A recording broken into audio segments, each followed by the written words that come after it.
What? Boom. We're live, boys. Hello, people.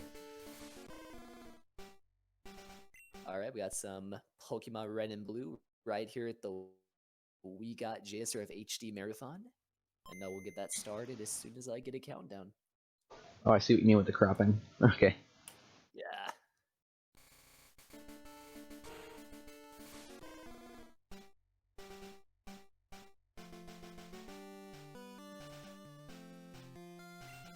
And I will also fix all the text during the run, so don't even worry. Okay, hi everyone. I'm Pinkish.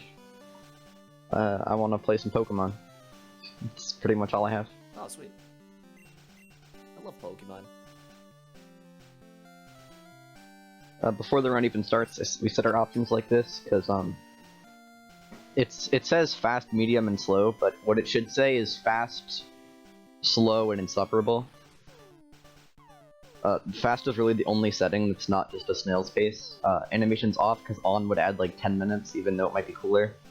And battle style shift for something I'll explain a little bit later. I'm about ready, so tell me when I'm free to start. Cool. Yeah, just give me a countdown and I'll hit that timer. Okay.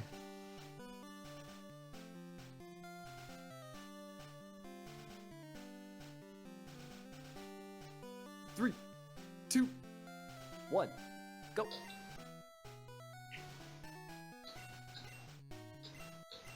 So in Hell yeah. the first like 5 to 7 minutes are just kind of a slog. There's not a whole lot that really happens, so I can explain what will happen throughout the run. Like, the game prints text at about 60 frames per second. It's a little bit less, but and 1 character per frame when you're on fast. So I name the characters A and A because 1 character names will print out faster than if I were to give them real names, like Red or whatever.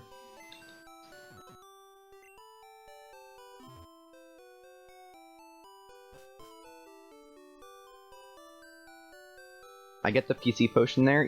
In a attempt, I wouldn't, but Rival 1 is not quite a 100% win rate, so I would either have to get the potion or save, and getting the potion is actually faster than saving, and a potion is more useful anyway, if you don't die.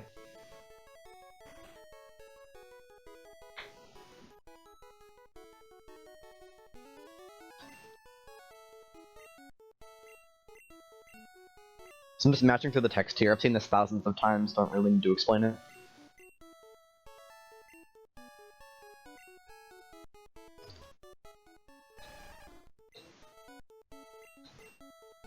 Pick Squirtle because none of the others are even close to viable for a speedrun.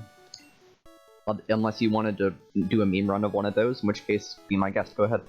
But, Brock has rock and ground types, which are 4 times weak to both water and grass, so initially you might think that Bulbasaur would be fine, but Squirtle learns its water type move, Bubble, at level 8, and Bulbasaur learns its grass type move, Vine Whip, at level, I believe, 13, might be 14. That huge disparity. Charmander's only damaging move, there are Scratch and Ember, which are both not very effective, so you just... nothing you can do. This fight actually kind of sucks, but I'm getting a little lucky to start out with. This Bulbasaur is Tackle and Growl, and Growl lowers your attack, so you would just want to see Tackle. Couple things to note are that, NPC status moves have an extra 1 in 4 chance to fail. So when he growls, it fails 1/4 of the time, so I got lucky with that when it failed. And Tackle's just fine. Checking my stats here. Not great stats, but that's fine. That was a good fight. That was a way above average fight. The average was about 8 turns, that one took 6. So my stats were 11, 13, 10, 11, which is average attack, average defense, average speed, and below average special, and special is the most important stat. But I didn't have to use my potion, so that's good. So I can keep my potion for later. I'm gonna skip this. Squirtle needs a little bit of experience to get to the... in addition to the 1 mandatory fight, to get to level 8. It's literally 10 more experience than you get from the fight. So any encounter we fight will do. But you want to avoid fighting level 3 Pidgeys at first because they have about a 1 in 3 chance to not go down in 3 hits, whereas like 3 Rattatas, 2 Rattatas, and 2 Pidgeys almost always go down in 3 hits. This is a speed tie, please win it. Nice. Because I have 10 speed, level 3 Rattatas can sometimes speed tie me. The only speed tie that actually matters is the final one.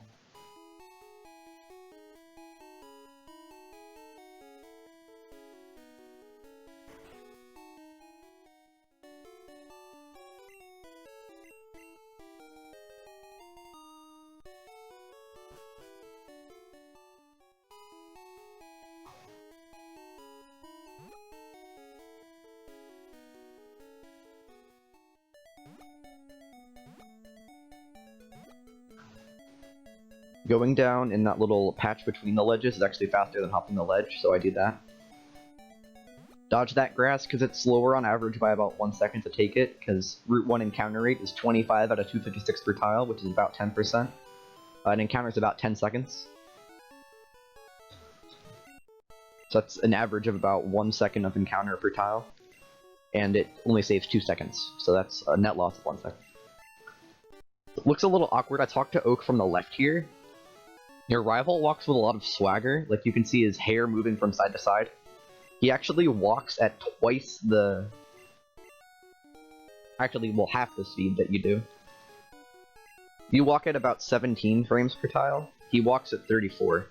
So it's better for you to take some extra steps if he takes fewer steps.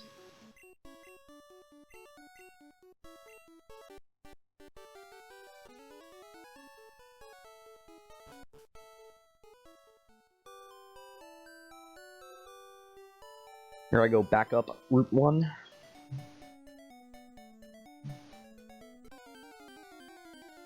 At this point, any encounters are just time loss because I already have my experience, but it's not worth getting upset over.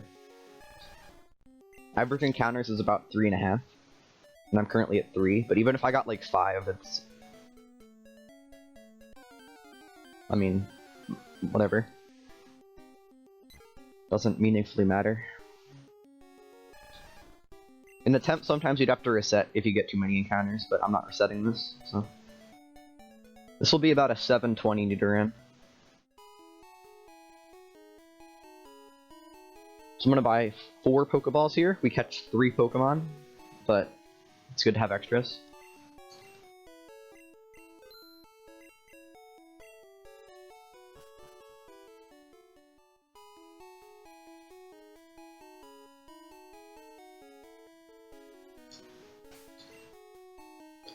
This is the first RNG manipulation of the run. By hard resetting the game and doing the same inputs every time, you'll get the same outcome, usually. Hopefully I won't have to explain what I mean by usually. So by resetting the game and doing these few inputs, I can manipulate a perfect Nidoran.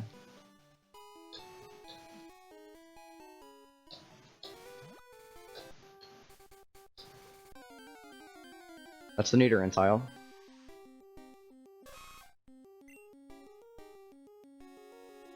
So here I do a certain buffer to select my Pokeball frame perfectly so that it will get in the ball as well, because that's part of the manipulation. Let's see if I can get this. Those were good. Dang. So we hoping I would get that. There's actually an extended version of that manipulation that I almost got that requires hitting all of those text boxes frame perfectly. That's not as hard as it sounds. It's not easy, but they're actually 4-frame windows.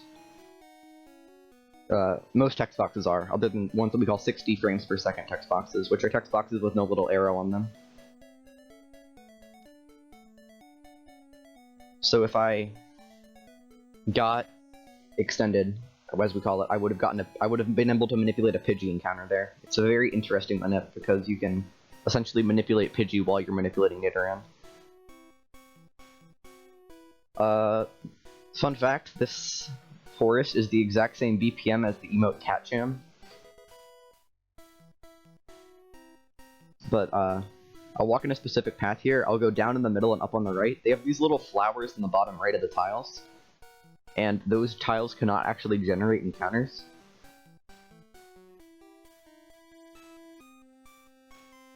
I mean, the encounter rate per tile, even off of those tile, the encounter rate per tile, even when you're not on those tiles, is only about 3%. 8 out of 256. Everything in this game is out of 256, by the way.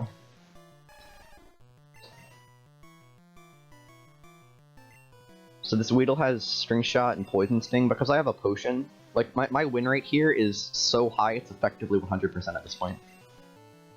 He has String Shot and Poison Sting. Poison Sting can poison, which is slow, but it's not really scary for me because I have that antidote that I picked up.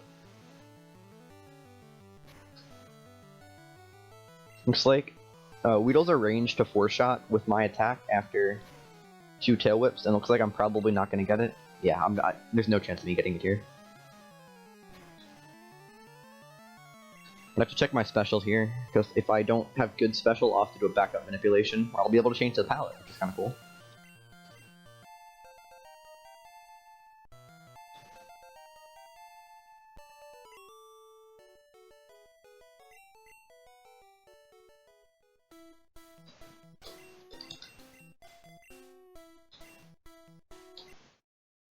I'll choose this one.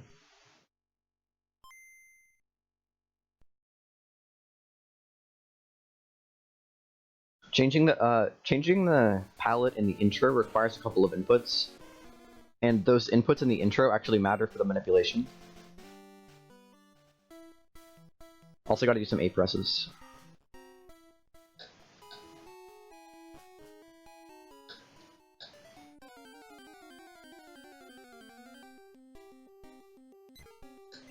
Got it. Okay, I still have my potion. I have to remember because the buffer's a little bit different depending on what slot your Pokeballs are in. But yeah, there's the Pidgey. My Squirtle had 13 special, which is bad. Like, we literally call it bad special. And getting this Pidgey means that I can't die to Brock even with bad special.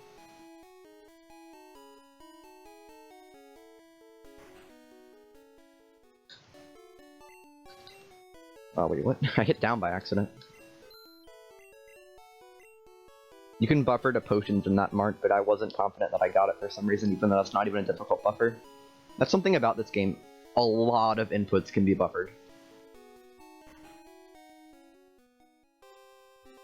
I don't want to explain them all, but things like using a potion, using a move, buying things,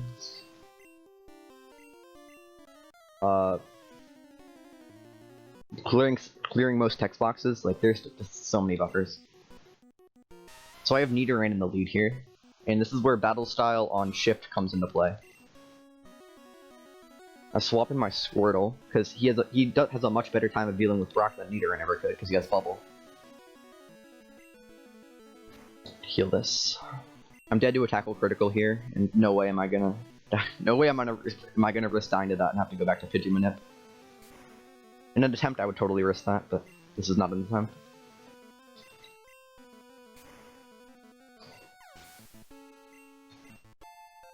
So now Nidoran's level 6, and we need to do level 8 so that he can start, you know, feasting on things.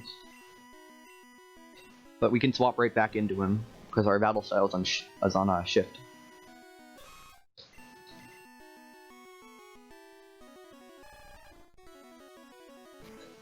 Okay, don't use Bide.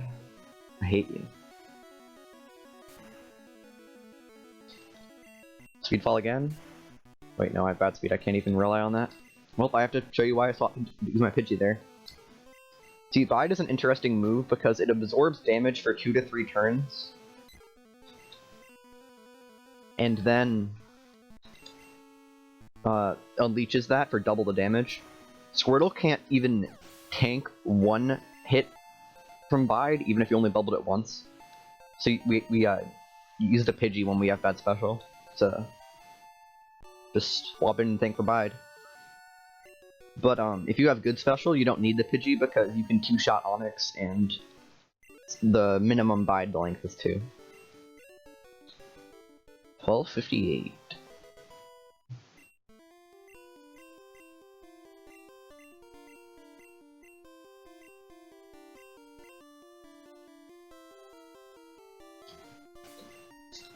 So here I swap the battle style back to set, because we no longer need to swap to anything else, barring one time.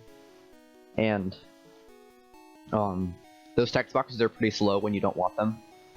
I swapped it in the gym because buildings in general, this is not always true, have less lag than the general overworld.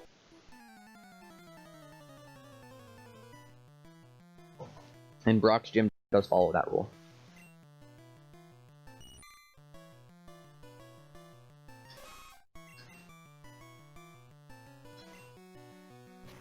So it's worth noting that the Nidoran I manipulated is not just any Nidoran, it has the best stats that you can possibly get out of a wild encounter, which are 15 DB attack, 15 DB defense, 14 DB speed, and 15 DB special.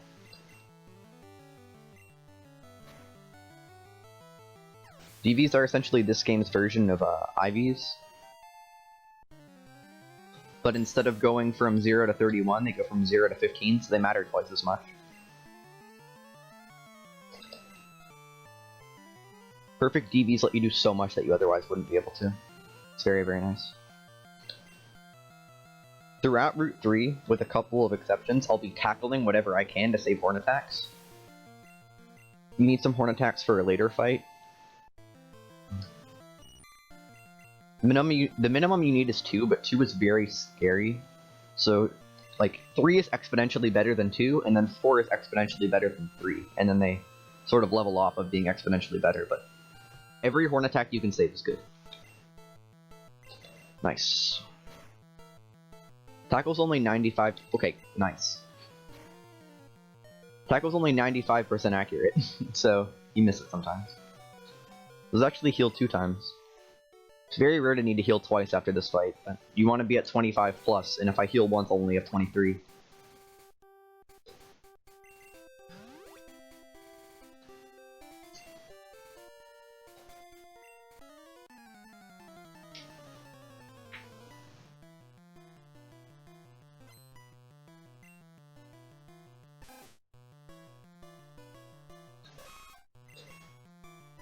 Tell it. Route 3, something very important to note, is Brock gives you what's called a badge boost. Which is, it's interesting code, which there's a lot of it in this game, and I'll try to explain it. The game wants you to feel stronger after defeating gym leaders. I have to heal this, that sucks. I'm dead to a rat.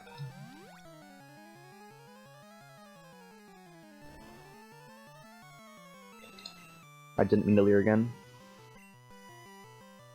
Nice miss. Rap is only 85% accurate. Anyway, so they boost your stats whenever you beat, or when you beat 4 of the 8 gym leaders, because there's only 4 stats. Brock gives you the attack badge boost, which is meant to just be a flat 9/8 boost to your attack. But they coded it incorrectly, and there's a lot of incorrect coding in this game. They coded it incorrectly, and whenever your stats get recalculated by like an enemy using Leer or an enemy using String Shot, it reapplies your badge boost.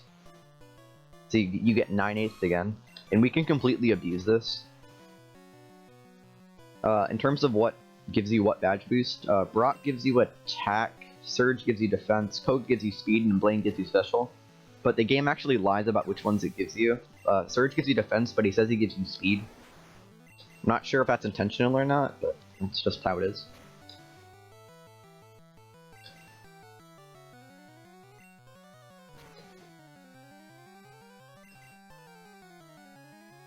I also got double String Shot there, which means that I won't be faster than any of this guy's Pokemon, which really sucks because Kakuna and Metapod have Harden, and getting a Horn attack in before they can get in their first Harden is pretty important.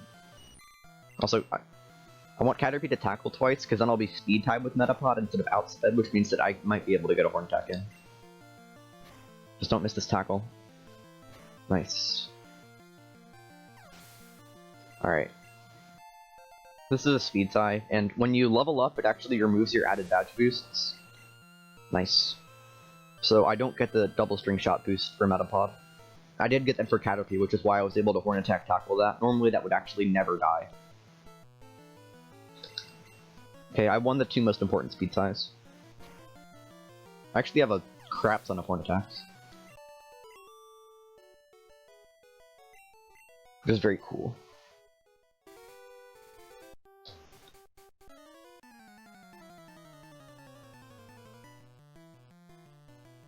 So we'll definitely be fine on the horn attack front for that fight I alluded to. I'm on pace to have 6. It's actually a pretty bad tackle crit. You need 36 to 41 HP for that next fight. And this will put me at exactly 36, but I would have had 38, which is a lot more comfy.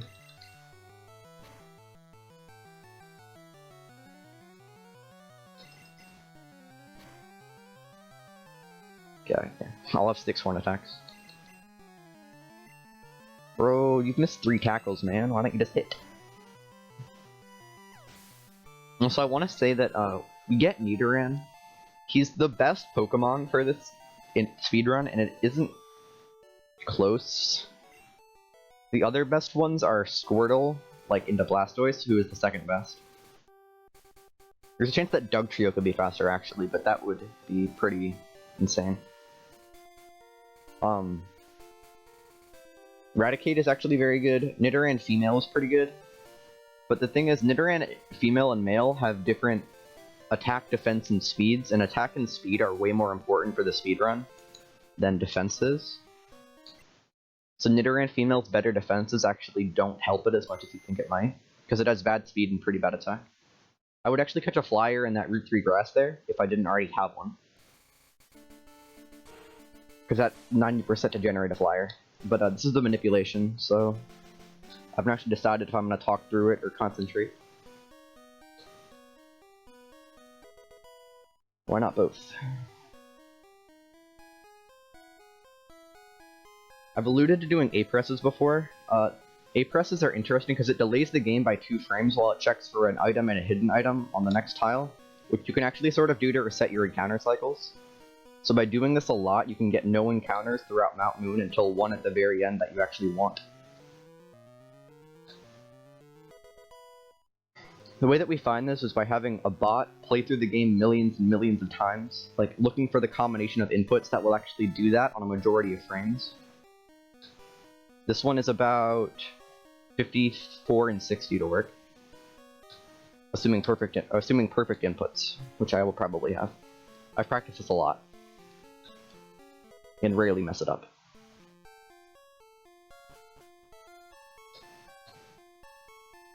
That was definitely good. But yeah, if you have like an eagle eye, you can catch that the character stutters a little bit whenever I do an A-press.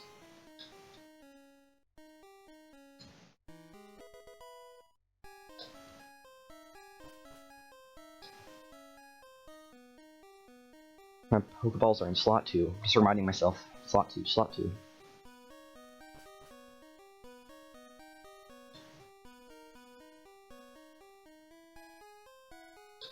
Only one more A-press from here.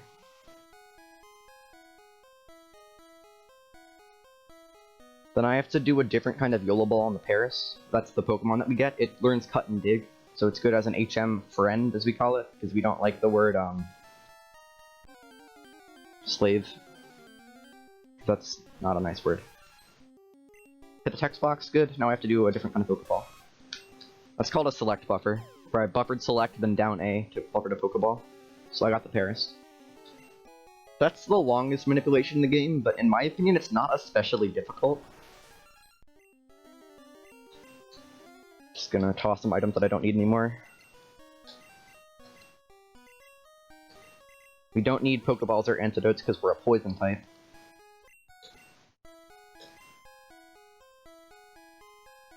Or we don't need Pokeballs because we don't have any more Pokemon to catch. We don't need antidotes because we're a poison type. That's only for Squirtle for that one fight. After that, we don't need it anymore. Alright, Rattata, be nice. This is a very, very bad fight. You know, I'm kind of scared it might kill me. Rattata's a range. Okay, I'm not going to get the 2-shot now. I want to talk about damage ranges a little bit, actually. I'm going to have to heal this.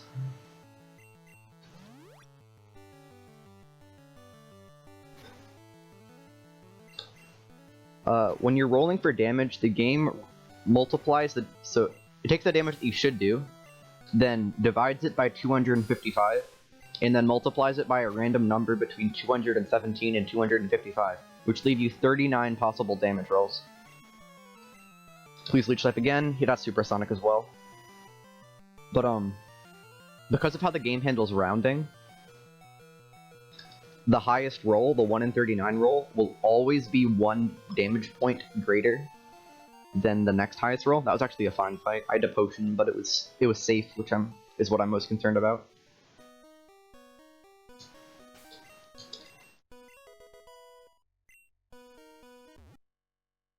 So, like, not all 39 rolls will yield different damage results. But good damage rolls are pretty important sometimes.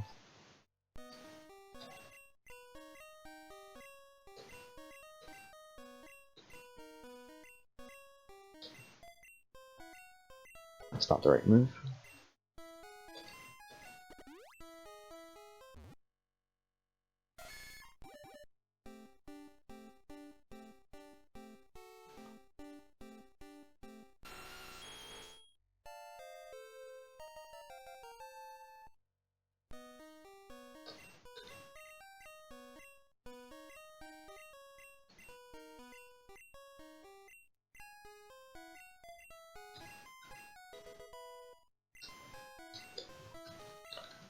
I want to point out that when I'm closing a menu, I clear the text box with B, then I do a direction, then I hit start. The game is kind of dumb, and whenever you use a direction, like while holding A or B, it thinks that you can do that.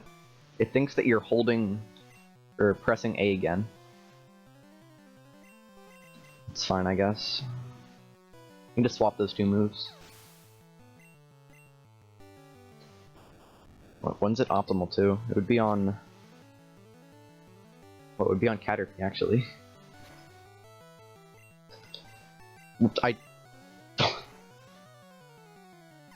I intended to go from Mega Punch to Poison Sting there, but because it was disabled, or because I have Water Gun and the slot above Mega Punch, I tried to use that instead. Muscle memory, man. That was a little silly. Supposed to teach Water Gun in 2 and Mega Punch in 1. I had it backwards. But at this point, it's not optimal to swap until a little bit later.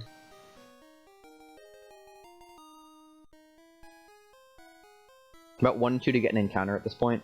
No longer manipulated. Alright, that's cool. I was a little bit worried about getting very bad RNG. Because 155 is a pretty easy estimate, in my opinion. But, like, it's also Pokemon Red and a lot of stuff can go wrong. I've had 152s and 200s that were equally well executed. But it's... I don't know. That's not saying that getting a 200 with good execution is common. Like, that's... With really good execution, you're gonna get like a sub 155 almost every time. But you know, sometimes stuff happens. There's a lot of RNG in Pokemon. Here's something fun. Oh, hello, Verota. Instant text, my favorite.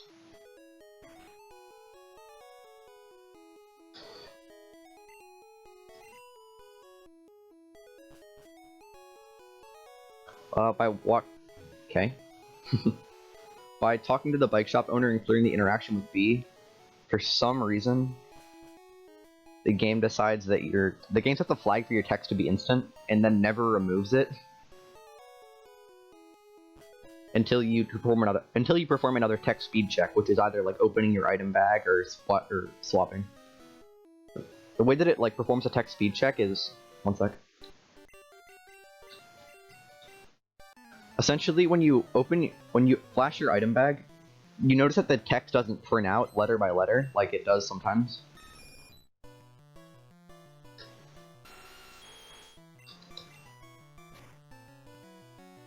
Please don't Sand Attack. This thing has Gust, Quick Attack, and Sand Attack. And the attack is bad. Cool. Cool.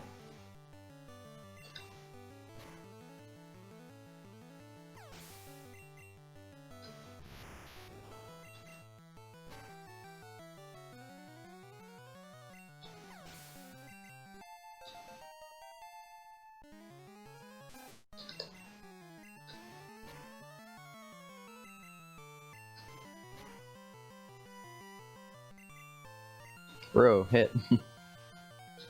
I have to heal that. I lose instant text.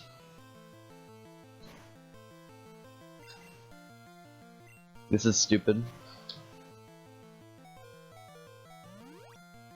It is 55% to hit a Mega Punch after 10th attack, and I have missed every single one. Well, now I have to go back and get instant text again.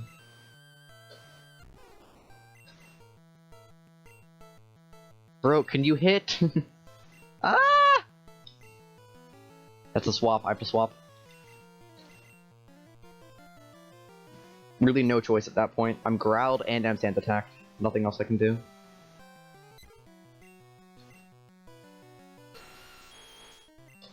You might be right, honestly, Keicho.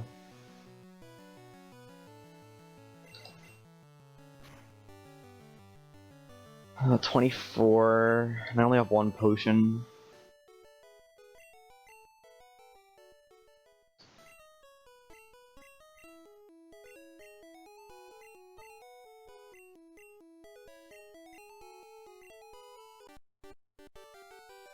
I've been wrecked. That fight is pretty volatile, but usually it doesn't go that badly. I'm in a center, actually. It's just too unsafe otherwise. Yeah, that's what's fun about instant text, because now I've lost instant text. Because I had to heal and swap. So I have to go back and get it again.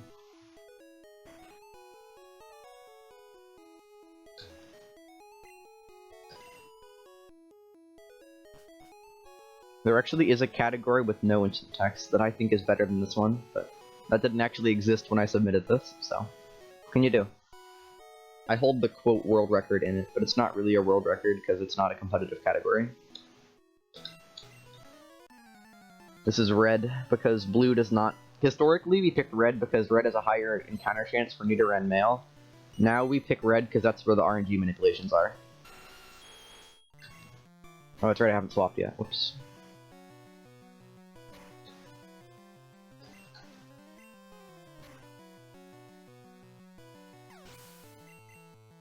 I lost.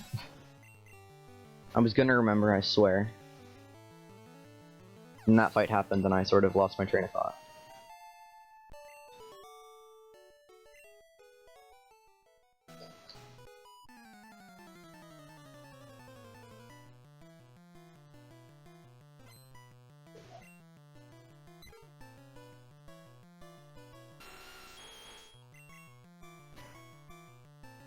Caterpie special is pretty low. Bro! That's a range! And it has 3 moves. Still missing a growl, please. Okay. I haven't even talked about criticals yet. In this game, critical hits, they're determined based on your base speed and not a flat, like, rate for all Pokemon, like in later gens. The calculation specifically is base speed divided by 2 rounded down, divided by 256, which gives Nidoking a base, or a crit rate of about 16.4%. Which is pretty high. That's a range, nice, good crit.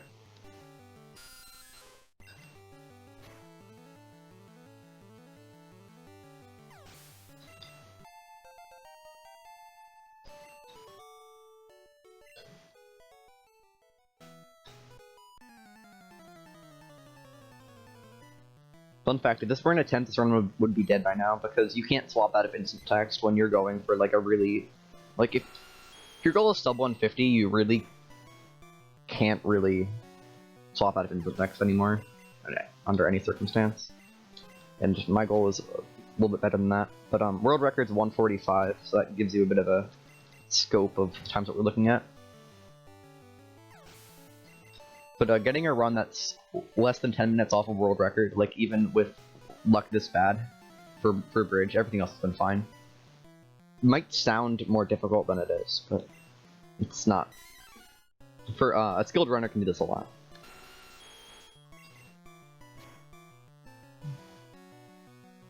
Hey.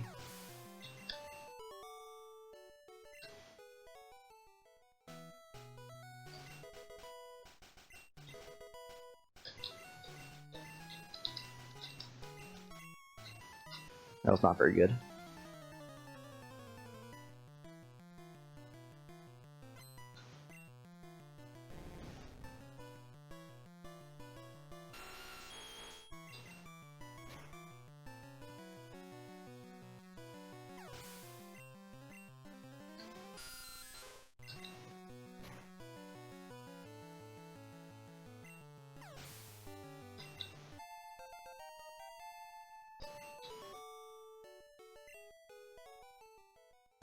$34.11.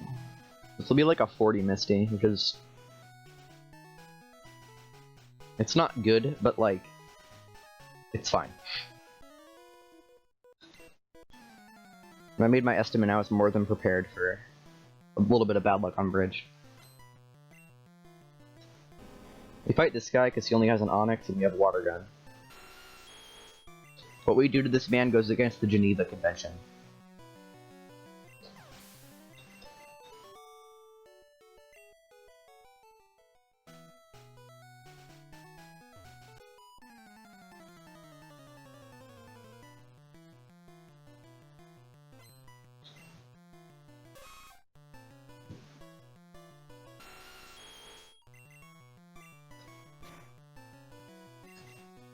We haven't even talked about Mega Punch accuracy yet. It's only 85%.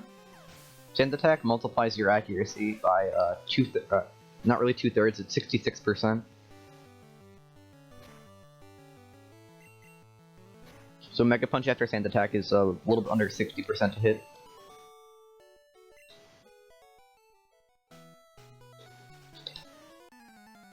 But if you saw my last fight, you'd be forgiven for thinking it was like, I don't know, 20. Geodude. But yeah, in general, especially health this high, none of the fights on this split are particularly scary except for Misty herself.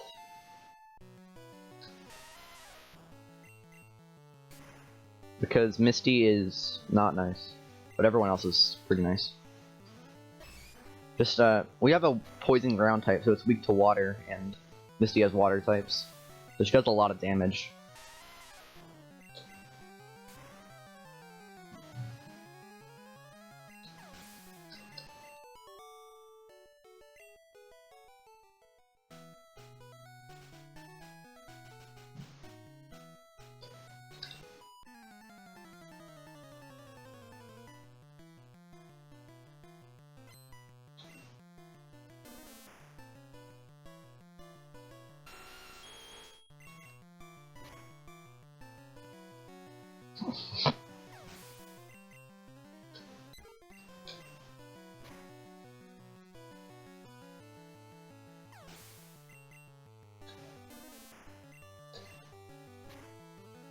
This fight's pretty straightforward, there's not a lot to say about it.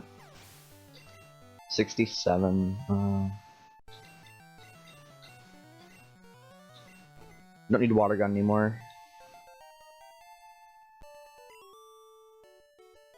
Every other move we'll need at least sometimes.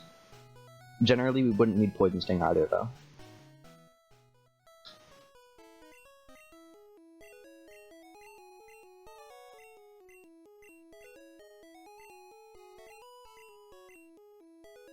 This is one of those cutscenes where he asks you a yes/no question, but if you say no, he still... The cutscene still happens, it just has 2 more text boxes where he's like, "What do you mean, Chief? You gotta help out a guy in deep trouble. Alright, here's what you do."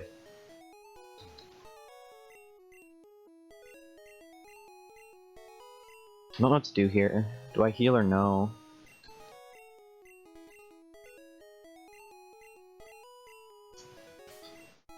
Leaning towards no. Like, this is pretty much the threshold at which you would heal or not. 70-ish. I only have 1 potion, so I'd really prefer to skip it. Have to get into next again. Yes, no's are actually a tech speed check. But we had one learning Thrash anyway, so it's pretty convenient. Well, it's not convenient. We routed it specifically so that we could optimize and maximize our time spent with instant tech, because it's just so fast.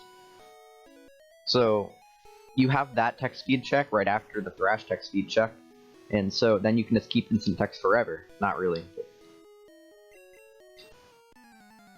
It's also pretty convenient that this entire section just doesn't have many times where you really need to open your menu. I mean, I might if I get, like, Karate Chop critical and the Pet critical. But I'm not planning to.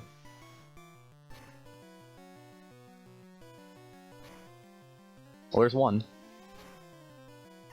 Karate Chop is a high critical move, which instead of the base speed divided by whatever rounded down, it's just base speed divided by 64 for the crit rate. And Machop's base speed is, I want to say, 30.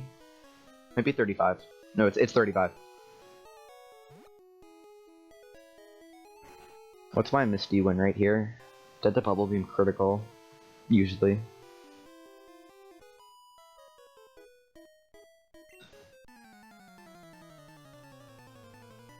I'm pretty inclined to not save at this point.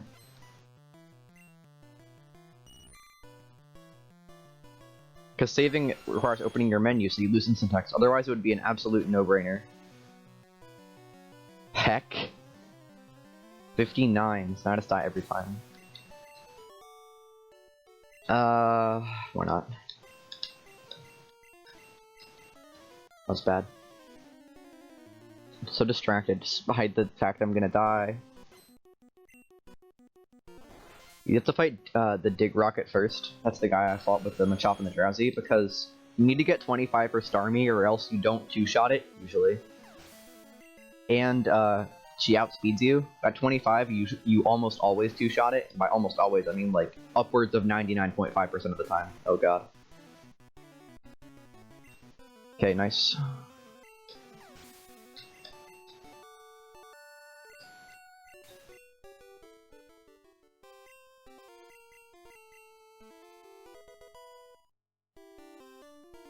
That crit I died, and Starmie's crit rate is more than 20%. It's a little scary. Yeah, you can YOLO Misty at 24. Which is, at max HP, like a 40% win rate. And then it saves you having to walk through this place again, and some ranges, so it saves, like, probably about 20 seconds on average, but it's not even close to worth it. Even on terrible runs, I tend to avoid that YOLO, because it's might as well just reset your timer and try again at that point.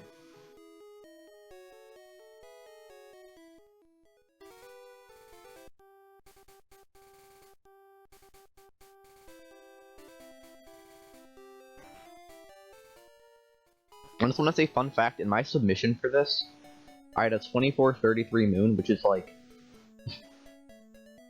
insane for a no reset. Then I died to Mankey on Bridge, and I still had a 39, which is better than this. Nice. Hi, I was just talking about you.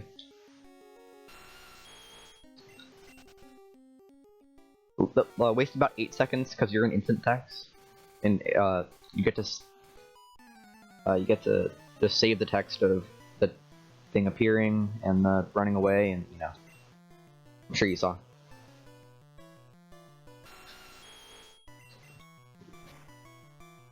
All of these Pidgeys have Quick Attack, Gust, and Sand Attack. You one-shot them all. And I think it's about time to talk about Thrash. It's the absolute speedrun move. It's very powerful. You only have to select it once so you don't waste time selecting moves, and oh my goodness, that's a little scary.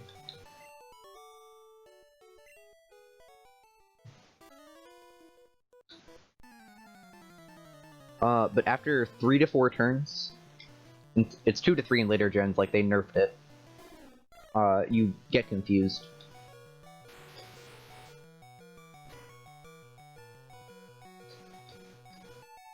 But usually, and I mean pretty much always, we're not in a situation where we need a 4-turn, so.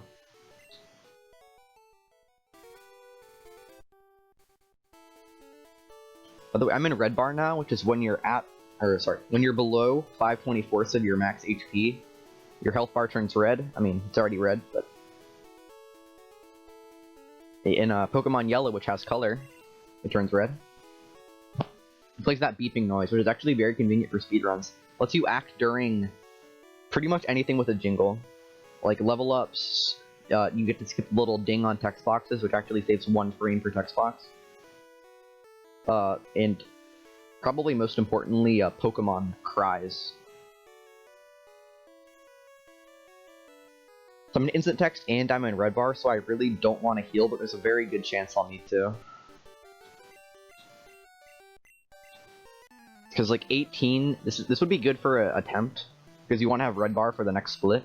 But I don't want to die to Boat Rival, because that's a terrible death. Like, you lose minutes to that death. Okay, I'm healing.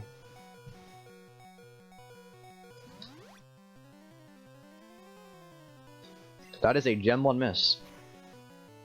Now I have to explain what those are. There is an added 1 in 256 chance for every single move in the game, except for 3, to miss.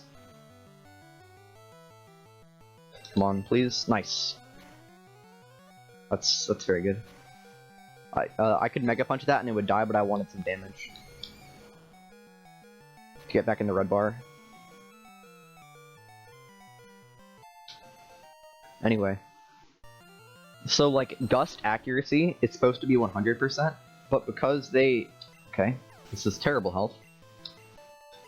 But because when coding the game, they used a less than sign instead of a less than or equal to, so, like, they said if your roll is less than 255, it'll hit, or less than or instead of less than or equal to. Because when the game does what the accuracy roll, for a 100% accuracy move, it rolls a random number between 0 and 256 values.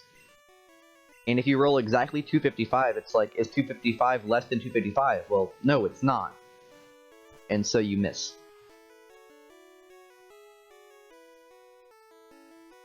Also, I'm at literally the second worst HP. No, the worst HP. So that's fun. I love being at the worst HP.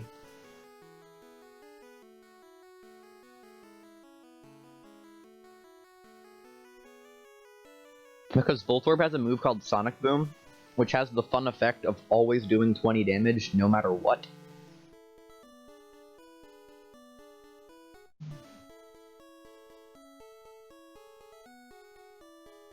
And I'm at 20.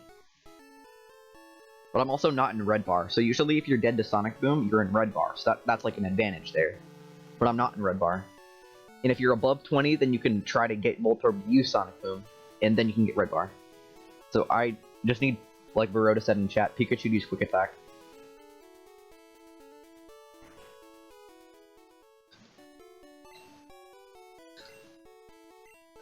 That's supposed to be 5.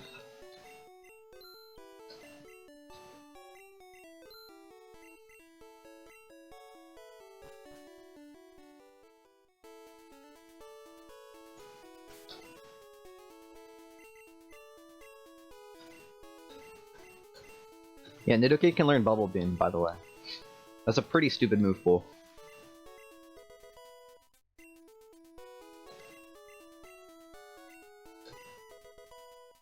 Nice buffer.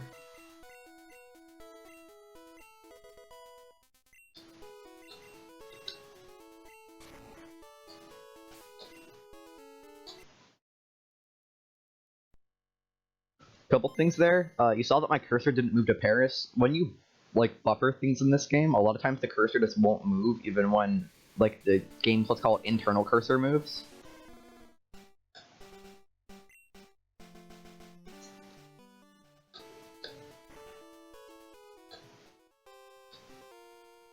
I almost messed it up, Baroda. Not gonna lie. Maybe I did. Hold on. I haven't done that in a while. What did I do wrong? Whoops.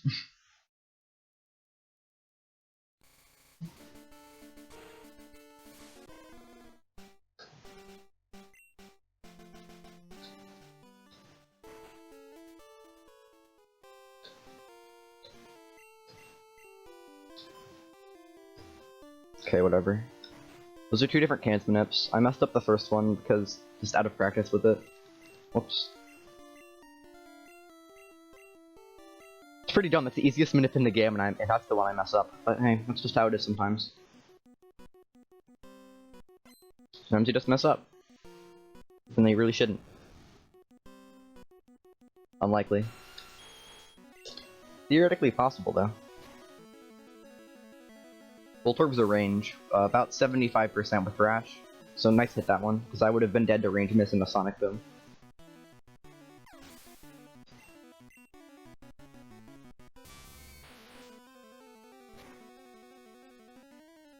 Wow.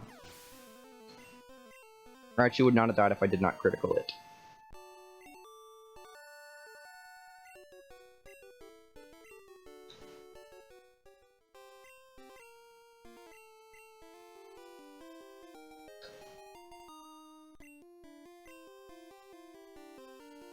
Would have been even sicker if I got quick attack like I wanted, but hey, you can't have everything.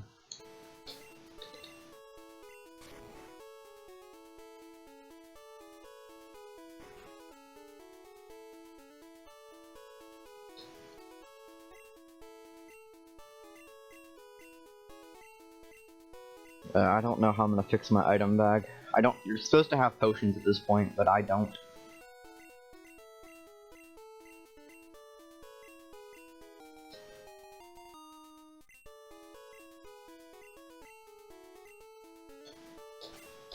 Guess I'll just swap 2 with this, and then just see where I'm at. There's a fine fix for running out of potions usually, but running out of potions on Boat Rival, you can't do that. I was really afraid this would happen. Which is why I didn't use the extra potion for Misty, by the way, because I didn't want to run out.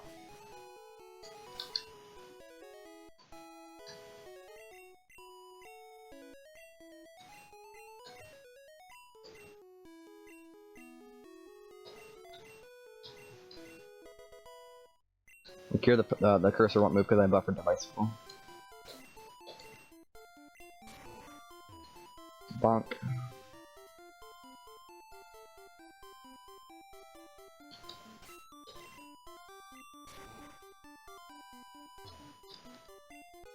Bonk.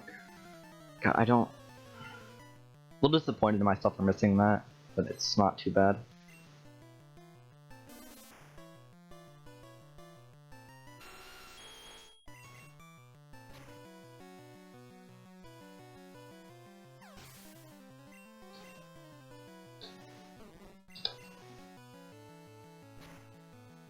Yeah, this, before we got Mega Punch in the route, which was, we've had Mega Punch for, like, more than 2 years now, but before, you would always have to get a 4-turn Thrash on this fight, or a 3-turn and then hit through Confusion, and this is more consistent by 10%.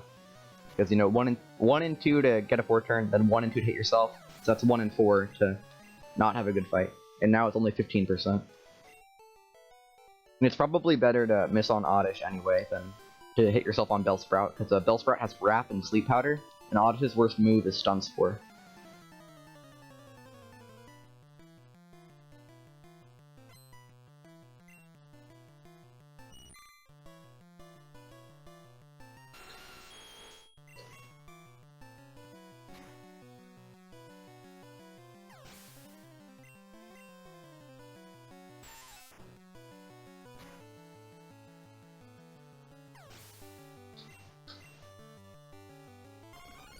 Baroda, thoughts on getting the hidden super potion so that I can be safer for Oddish Girl?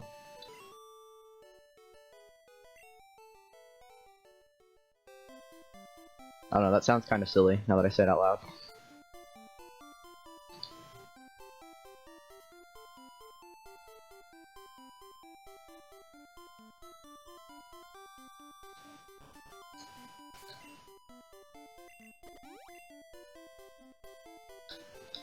Just saving is faster. Just wish I had potions.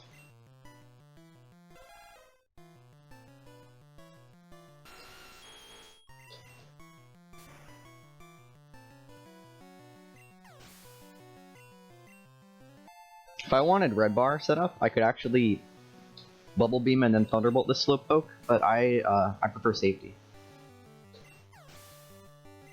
I really gain nothing from getting Red Bar here.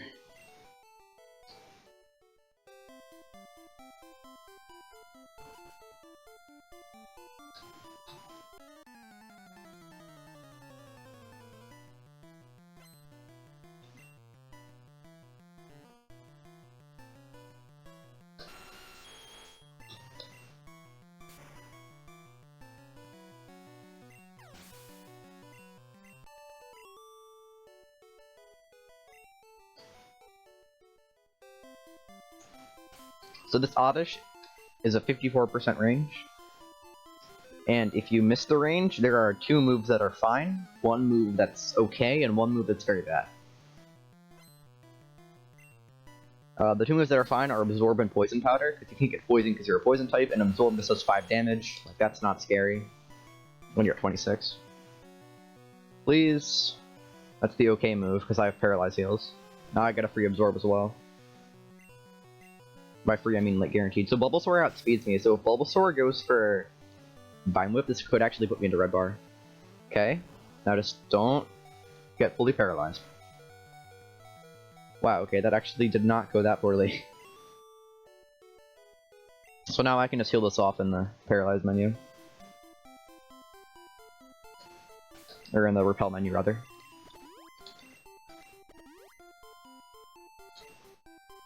That's one of the reasons that Sleep Powder would be very bad. Like, you saw that I got paralyzed, I didn't even have the option to heal my Pokemon, and that's because, like, when you're using Thrash, you're thrashing. You don't have another option.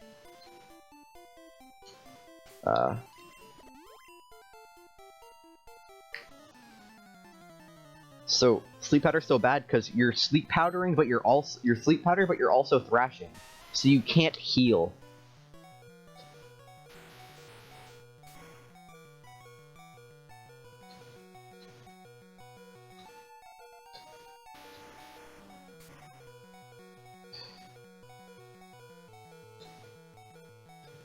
You might notice, I haven't even mentioned it, it's quite dark in Rock Tunnel, but that doesn't equate to it being particularly difficult. You can pretty easily make out where you are on the map with enough experience, and as long as you know the route, you really shouldn't hit any optional trainers, even though you can't see them.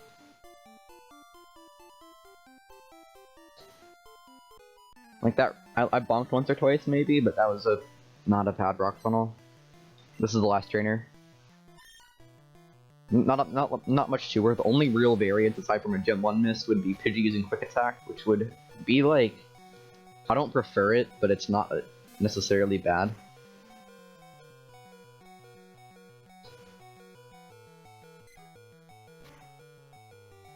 Yep, that's why I did that little zigzag movement, because there are 2 optional trainers in there. We fight exactly 0 optional trainers in this route, because they're slow. Max Ether. There's an Ether that I skipped earlier. Because, the way that we manage our bag makes Max Ether more desirable.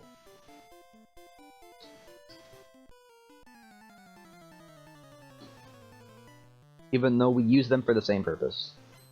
Like, we don't need the extra PP restore that Max Ether gives us. It's just how we manage our bag.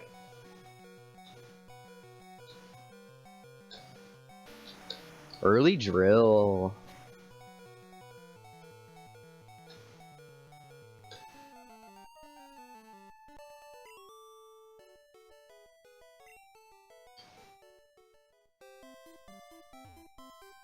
Bonk. Alright, gotta pick up some hidden items in here that you need to use either counting bike pedals or an audio cue to find. Oh, that's right, I saw that.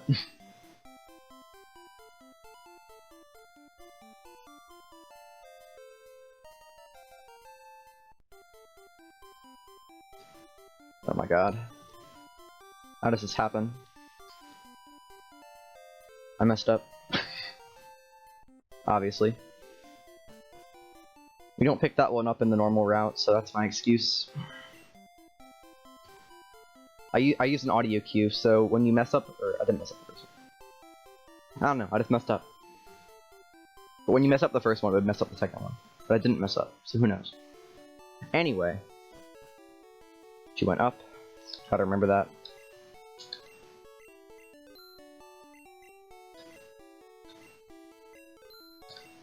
What? These are, like, these items aren't in the spot that they're supposed to be, because I don't have many potions.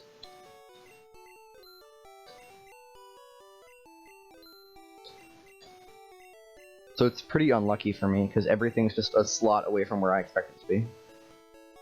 Okay, didn't troll me, that's good.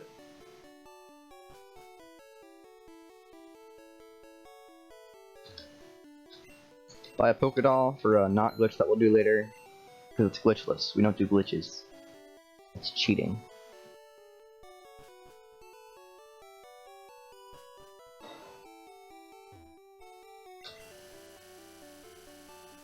That's another one of those buffers I was talking about. Okay, I've controlled. Looks like a freshwater, but it's a soda pop.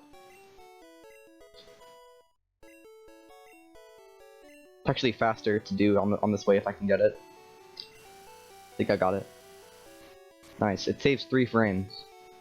But it's extra money, so you need to be on early drill to actually do it without repercussion. 13. 6. 3. Wait, no, it should have been 7 too, but that shouldn't be an issue. I haven't done this route in a while. It's fine.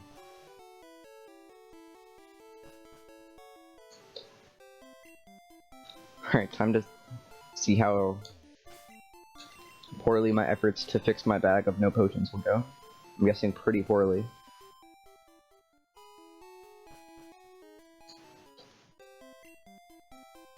It's faster to bike here, obviously.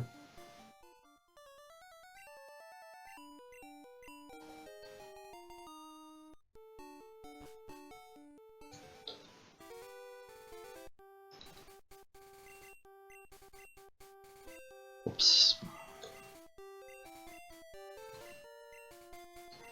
That was the wrong item once again because I don't have any potions.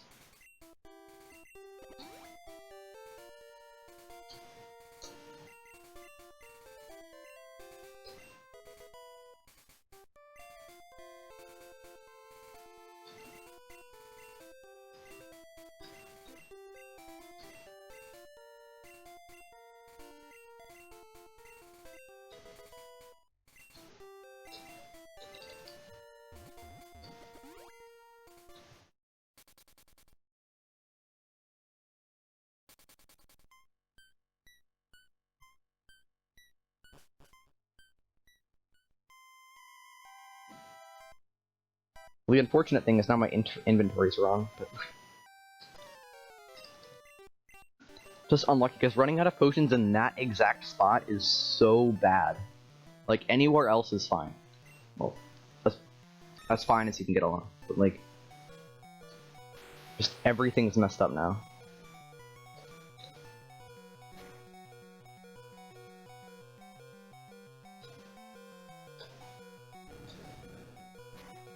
Now my bag's messed up and I'll have to remember that for the rest of the run. Ah! I think I'm being a little bit whiny, I'm sorry.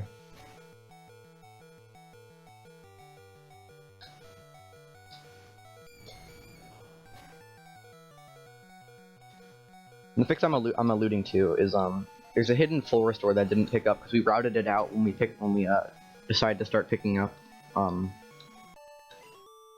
paralyze heals. Because full restores are very bad in this game. But you could pick that up and then sell that, and then your TM34, which I've already sold, is it's the same slot as where your potions would be, so you can just use that as potions. Obviously, you can't potion with them, but your bag slots are all the same, so it's a very nice fix. But that hidden full restore is in that little tunnel between the Cerulean City and Vermilion City. So if you're not out of potions there, you can't pick it up. I mean, you can, but like, why?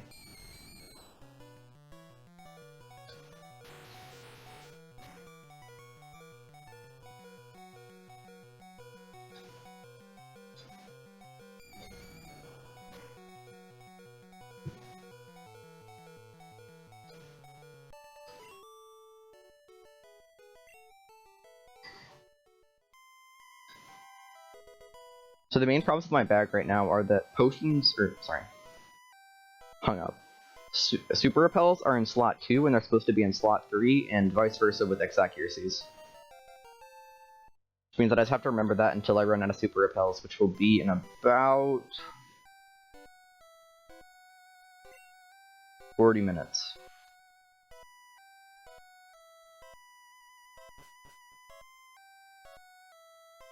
What I'm a little bit worried about is just not having enough swap items for later, and I need another bag slot because of gym leader TMs.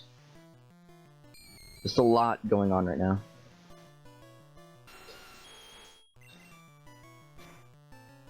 And maybe you could also argue that when I messed up the menu, I should have just failed on early drill because I had to do that swap back up to, or that scroll back up to TM07 to teach it.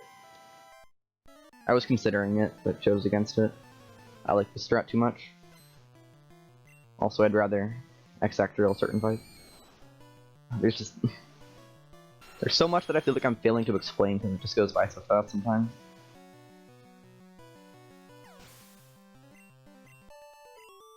Is it worth swapping anything in this menu? Usually we would swap up horn drill and then X accuracies in that menu.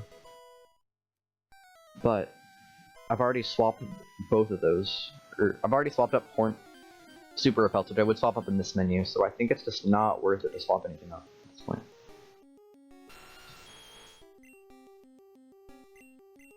Whoops.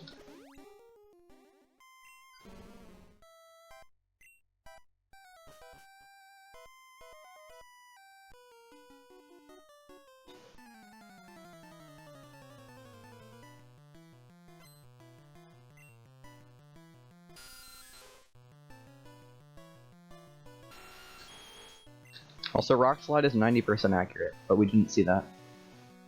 It can be pretty bad when you're in Red Bar, because those Ghastlies have Nightshade, Lick, and Confuse Ray, all of which are bad when you're in Red Bar.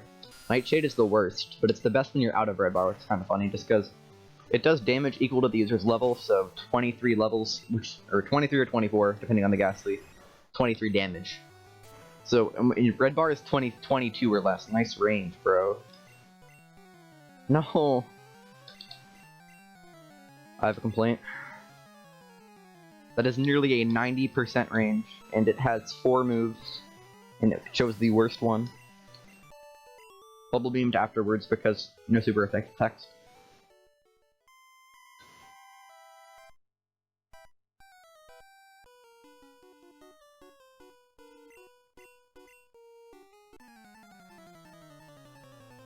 Baroda, you were having deja vu there. There was one time I was in a race with Baroda. I actually died to that fight, which is crazy. Like, it was like, hit self 4 or 5 times or something. Oh my god, I didn't hit it again. Swap mechanics are hard. Nice. Critical.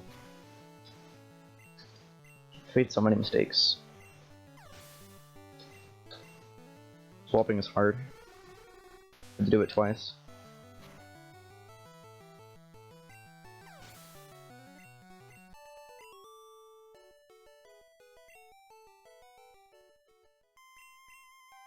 I actually crit it too. I mean, Coughing has good defense, so I thought it might die if I crit, but I didn't think it would.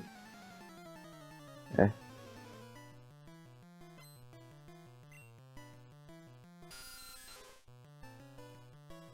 This has been a poor flute split, both in execution and in luck. It's okay. So if I still had Thrash, which I would if I didn't do early drill, I would Thrash this Raticate, because Thrash is, I want to say around, I think it's a similar range to the Golbat, and Thunderbolt's only like a little bit more than 50%. Nice range, bro.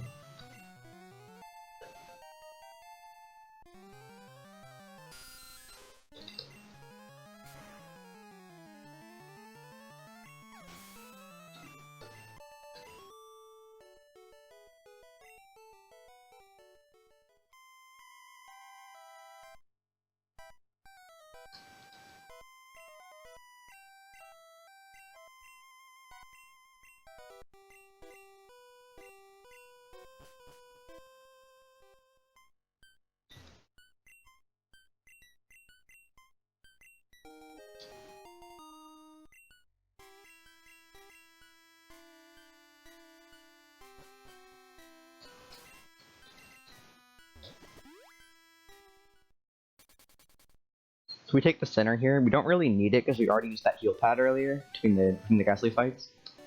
But it does, it does set our warp point to be this city, which is what I did in Cerulean City as well, but I actually needed that center.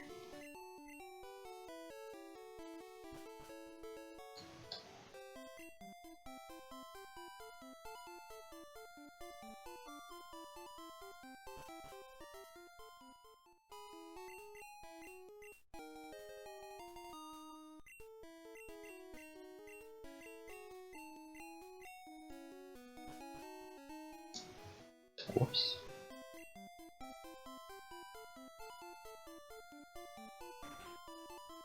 Okay, this next fight's gonna be the big spot where I really need to be smart about my items.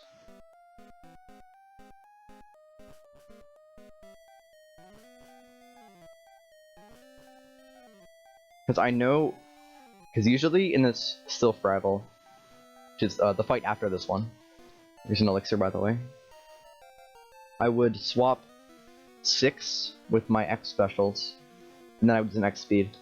But currently in 6 are my elixirs, and I don't really want to swap those down, so I'm gonna, but then, or sorry, it's my max ether, then my elixirs, so I'm gonna swap 8 with my X specials.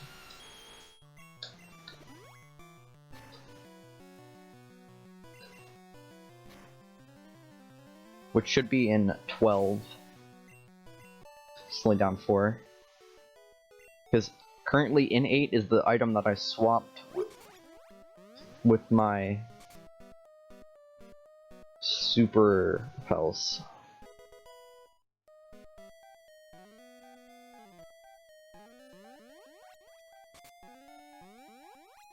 So if I get this right, I'll have effectively fixed my items.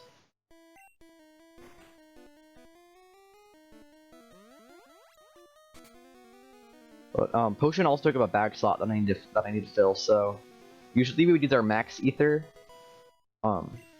just after Sylph rival, but I'm gonna use an elixir there and save max ether all the way to Elite 4, which is arguably better or arguably worse than just getting another item later. So if my X specials are low, then it might be better to just get another item, because that saves put there potentially 2 inputs. Huh. Gotta focus on this first.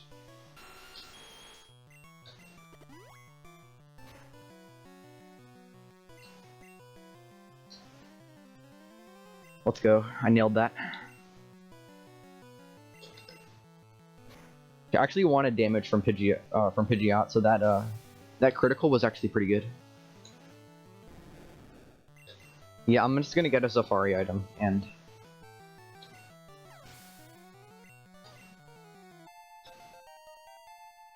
use my max ether here. Because not using max ether here wastes a couple inputs, and it's also pretty slow for being indecisive. You know, why don't I just YOLO scroll it, and whichever item I land on is the one I'll use. That seems like fun.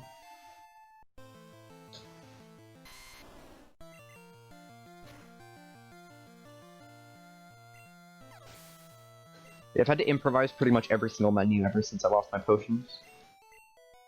So that was, I really had to think ahead to that, because otherwise I would have just swapped the normal slot and it would have been my elixirs, and that would have been very bad to swap.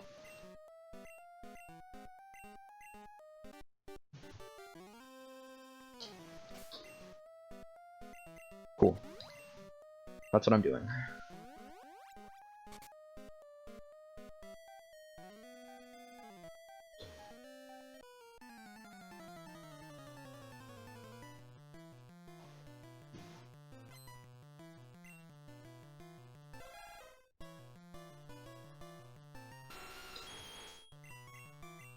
I messed up. Went on autopilot and there it is. Tried to buffer into slot 2 instead of doing the slot 3, and, well, tried to use the wrong item.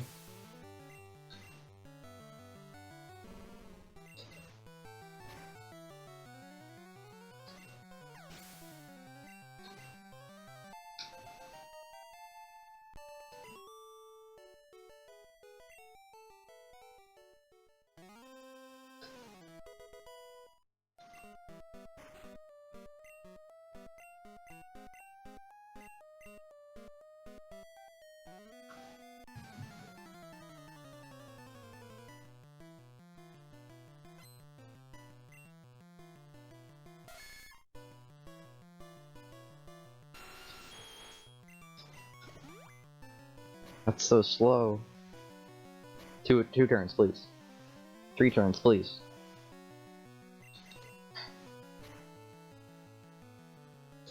Multi-hit moves are slow.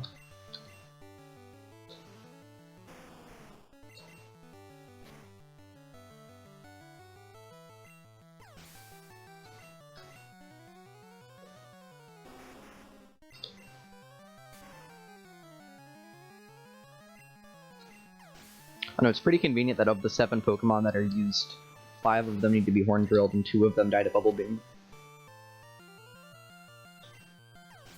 Although we'd find a way around it if there weren't notably getting Earthquake early. I'll be getting Earthquake right now. God move. The rocket will never fall.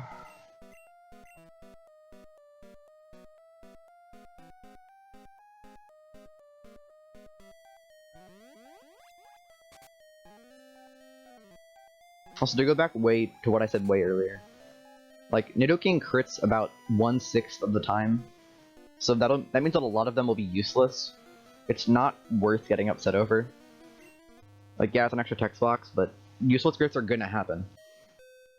Every single run ever has useless crits.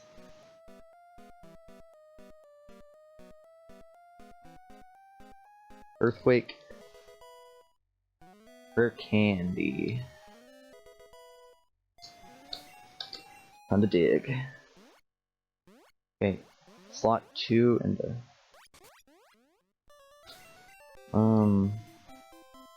This is awkward. I don't like slot 2 super repels at all.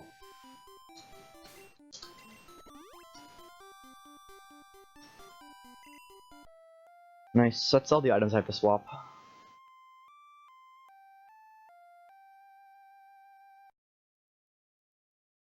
Which is nice because I don't want to swap anything on this next menu anyway, because that would be awkward. Just like, the thing about slot 2 super repel, it's so fast if you can get it to work. But it's hard to do it's hard to do optimally, without any mistakes. Slot 3 is a lot easier, at least in my opinion. Maybe it's just because I'm more practiced with slot 3 though. Ta-da-bum. It's a rare candy. You don't actually need to do any inputs to go down here. I'm not pressing any buttons.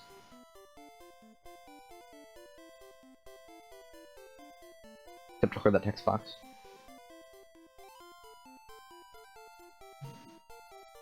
Notice that if you go from side to side, it's very... I've never done that before. It's very slow.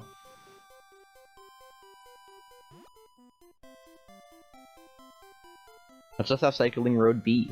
If you press A or B on the road though, and then hold it, it'll actually stop you. Close.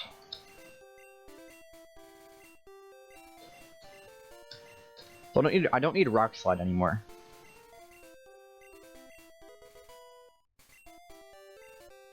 Instead, I'd opt for the much faster, or not faster, but much more strong Earthquake. Cut. Also, these cut text boxes are instant, like instant text.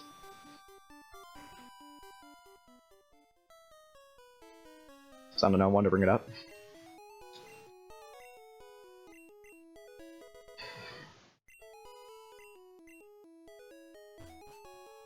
Bicycle. I like how in this area where you're intended to catch Pokemon, you can just bike and use repels and not have to catch anything. It's very nice for the speedrun.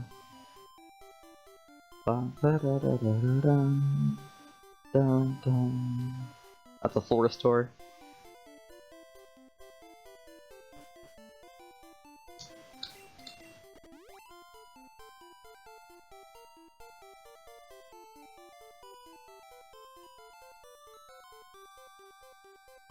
That's a TM. That's a protein, or maybe a calcium. One of those items that increases your stats.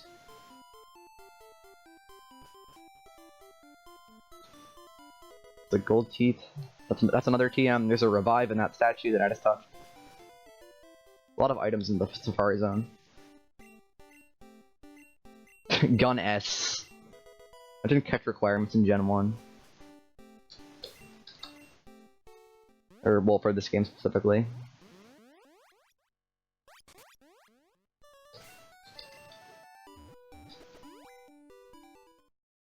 Here, if you buffer this correctly,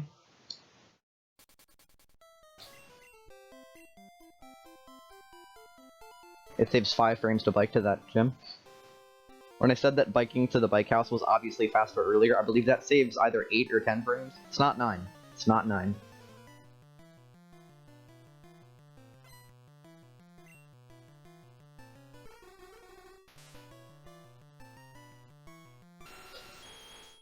This is why we get Earthquake, because we're out of drills.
Hypno only kills me with Confusion Critical. Well, come on, get a good roll so I get red bar. My man! That was a 48 roll. And he does... I needed a 47 to 50 to get red bar there, and he does 42 to 50. So that'll save about 4 seconds. I mean, hey, I'll take 4 seconds just from nothing.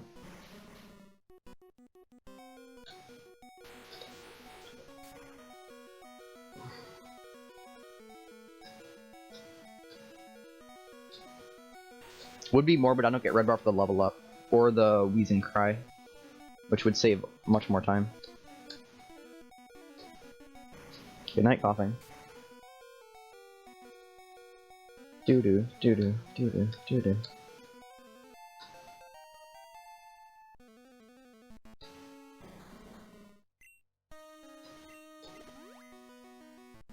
So yeah, we intentionally died a self-destruct here. I haven't talked about AI at all, but now's the perfect time to. Koga has something called good AI, which means that he prioritizes using super effective moves, and in this case, more importantly, prioritizes not using not very effective moves.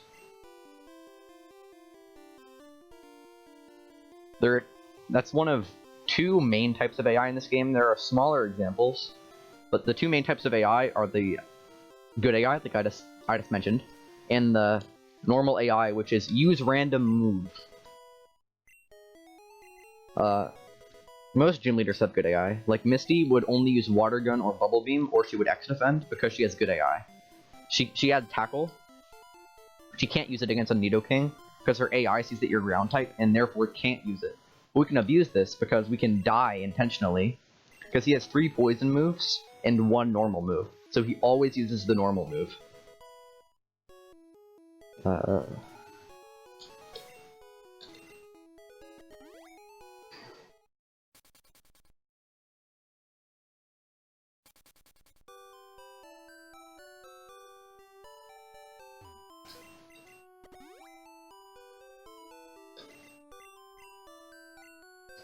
Nice, got the thing again.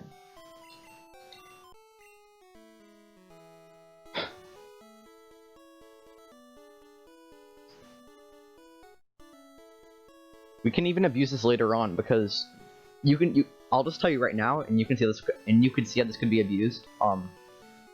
When doing this check, the AI does not check to see if this is a damaging move or not. It only checks the typing.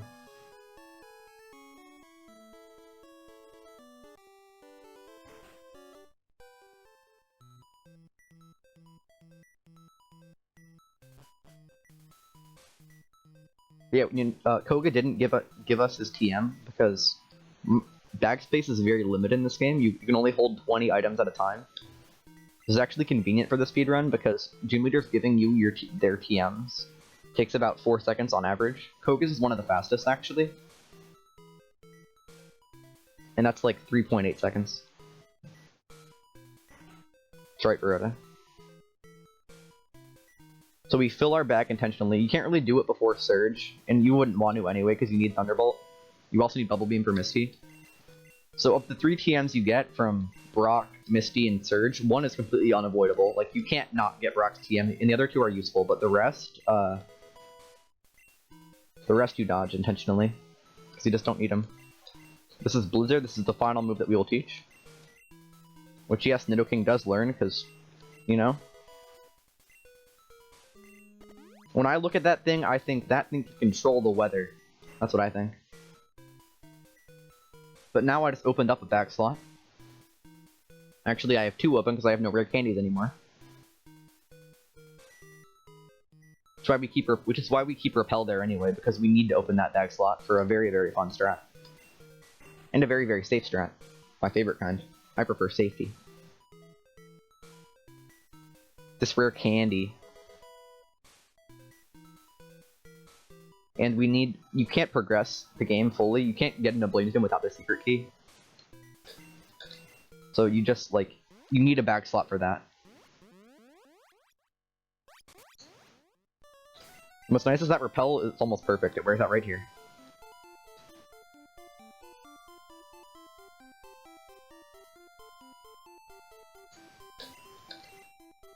And so Erica's gym is pretty lackluster, I would say.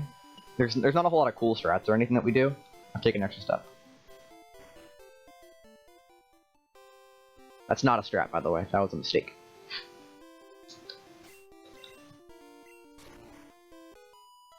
What was I going to talk about? Dang, I just forgot. Oh yeah, I remembered. The route that I'm doing is not the current, quote, optimal route. Like, it was the route that we used before the current optimal route. But the thing about that route is that the bag space does not really work out with revives. And I'm not gonna do a no reset run with no revives. Like, that's just terrible. If you gem 1 miss somewhere, you're just done. So I need this route because it has much easier bag space to manage with revives. But the current most optimal route, it's actually pretty similar so far. But we would never use our Max Ether in Silp. We would always save it for later. If we get a Max Ether later, it lets us do a safer strat on Viridian Rival.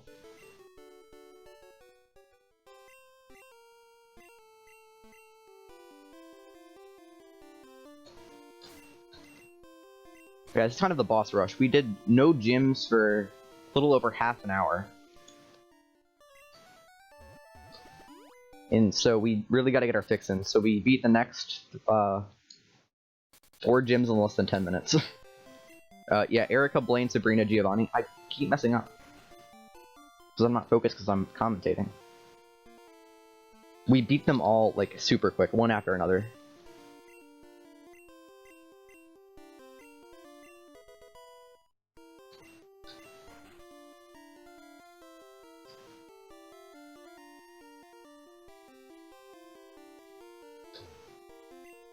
Something small about this is it looks like I'm saying yes to the answer to every question. 2/3 of the answers to the questions are actually no, but hitting B on these answers it as no, and hitting A answers it as yes, because the cursor is on yes. So you can just do that instead of actually scrolling. So as long as you know the number of text boxes, you can just pretty much time it. Like there, it's 1. So it's a 1, 2, 1, 3, 3, 1. So I'm sure that you were dying to know that.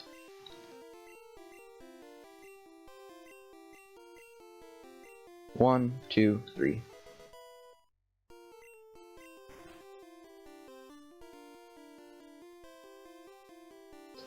This one is A. Or rather, yes. So they're not identical, they have different DVs.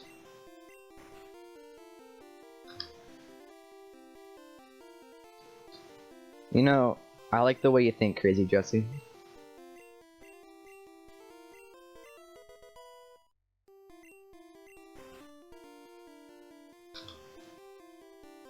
I don't know, I feel...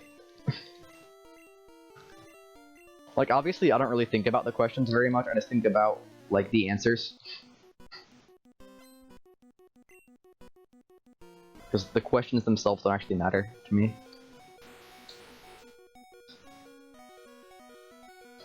Like, look, we're at 10 HP. He goes for agility because it's psychic type, and it's psychic super effective on poison.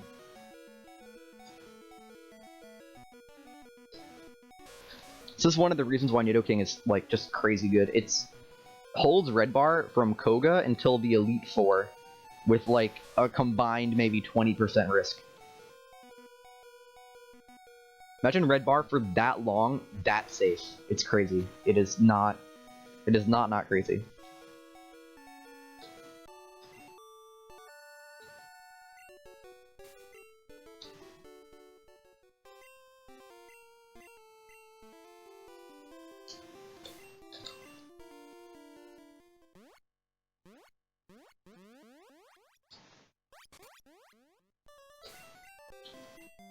But Blaine is one of 2 fights in the game that, regardless of health, it is literally impossible to lose. Actually, it's only one, because the other one we made risky, and then made it safe again, but it's risky on this route.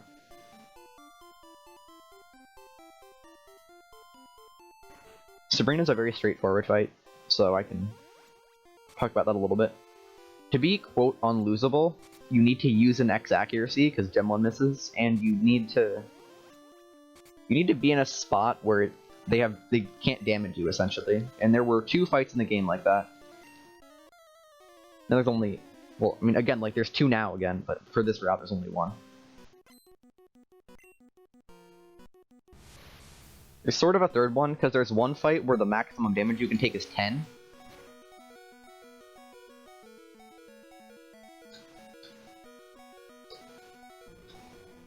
So, at 11 plus HP, that's unlosable.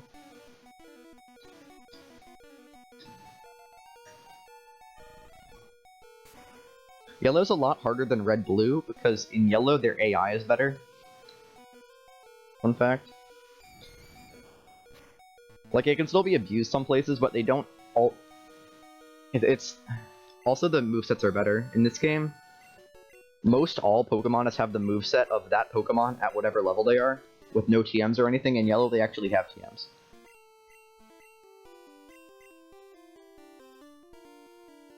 Here I go to this teleport pad, and then I dig.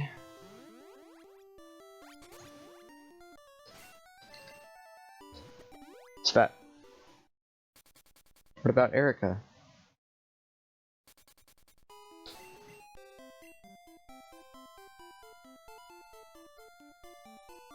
What about Erica?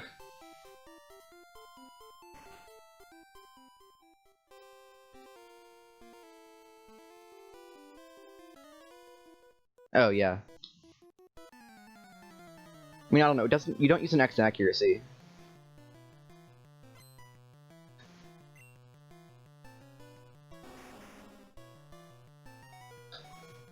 I mean, but there are a lot of fights that you can't lose without Gem 1 Miss shenanigans, like that Onyx that the Hiker has on the Misty Split. I have it on good authority that no one has ever died to that. We've died to some crazy things, like I've died to Gem 1 missing that Rhyhorn and the Stomp critical before.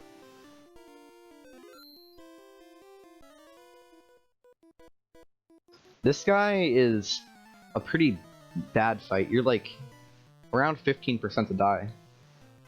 Because his Machoke has Karate Chop, which is a high crit move, and it crits about 70% of the time, but you need to set up an X accuracy on it. Low kick.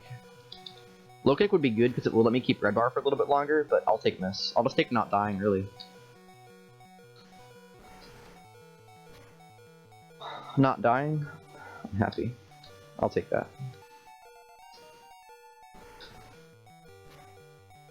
This fight has been historically mean to me. In my submission, I died twice. In any percent glitchless, no instant text runs. On PB pace, I died twice in a row. And in 2 of my red tournament races, I died.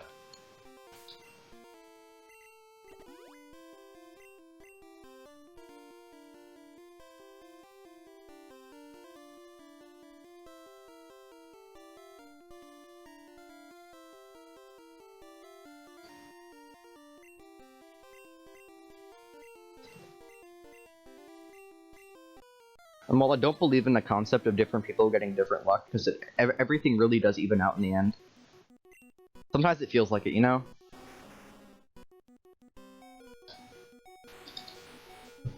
Sometimes it really does feel like it.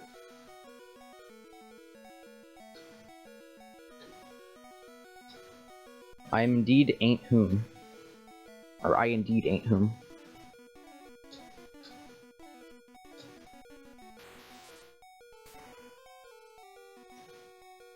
That man had some gun bad luck. He did make it to the finals at least.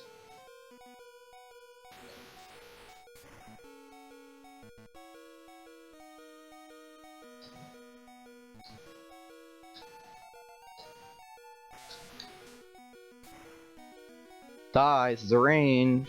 Okay, wow.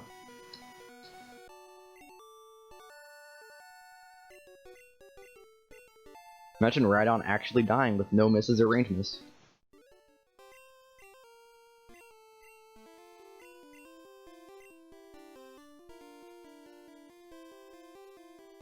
We don't take the teleporter pads because we move abhorrently slow on them. It's actually faster to exit the gym like I did and then come back and then exit again.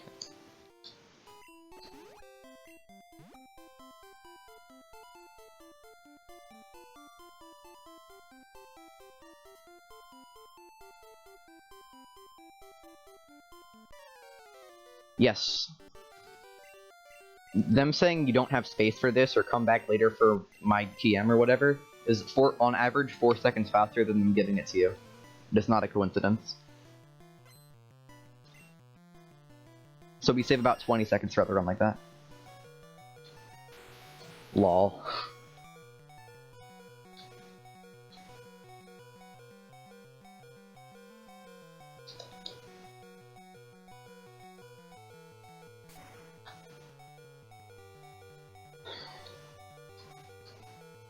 This is a fun fight. Takes into account badge boost like I said earlier. So we X-Act, X-Special. I don't want to miss Blizzard, so I X-Accuracy. It's not mandatory, but it does increase your win rate so much to the point where it's worth it even in attempts.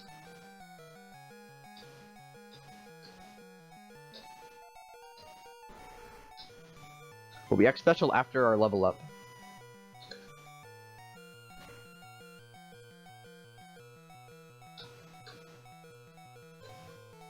That lets us outspeed Alakazam.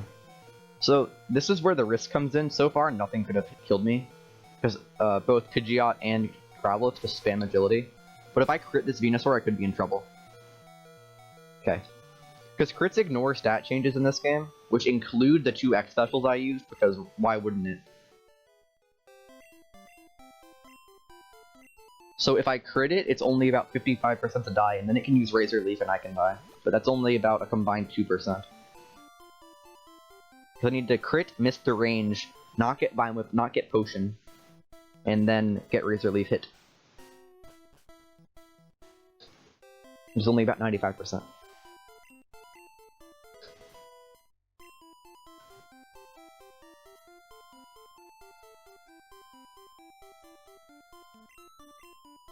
Baroda, thoughts on 23 swag boulders?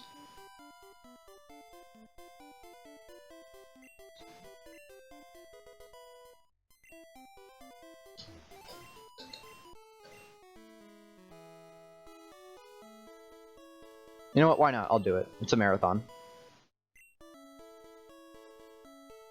Something I've been avoiding because it's not always easy is swagging items, which is when you have a hidden item, you can, in like your stationary, you can essentially turn frame while you're picking it up and then look a different direction, which we call swagging. You can also do that with boulders. I find it a lot easier, even though I'm not sure if it's hard. Or I'm not sure if it's harder, like if the frame is smaller, but I can probably do 23, which is the maximum possible, right here. And I'll give it a go.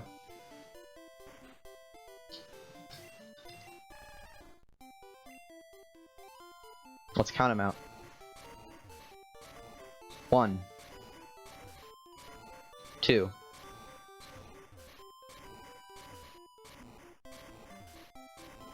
3, 4, 5.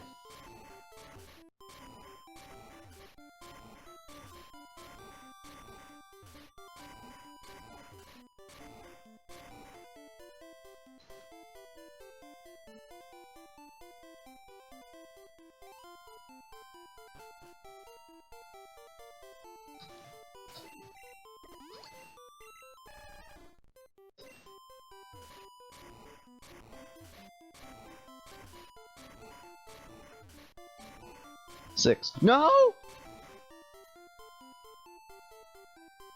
I'm sad. Didn't hit up in time. I'm terrible. Well, 22 it is, question mark? 6, 7, 8, 9, 10, 11, 12, 13, 14, 15.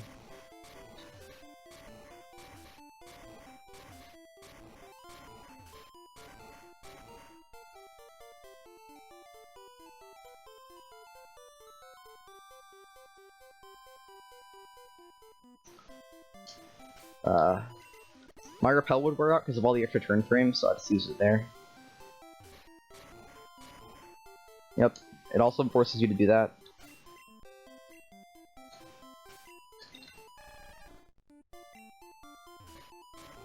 $16, 17,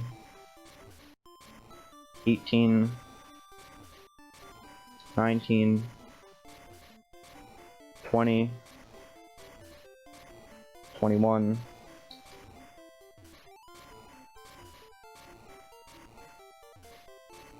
22, 23.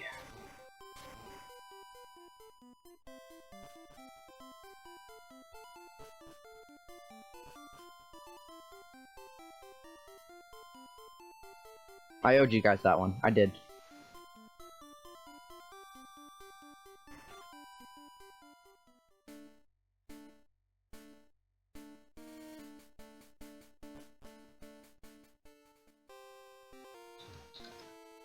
Killed my Lorelei split, but it was worth it.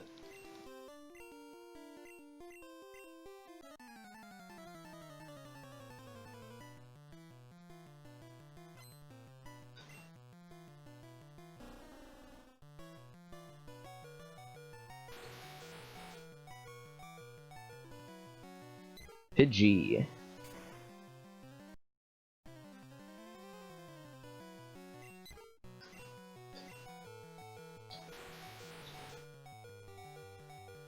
See, if you're kind of lost about why I just did that, I mean, I don't blame you.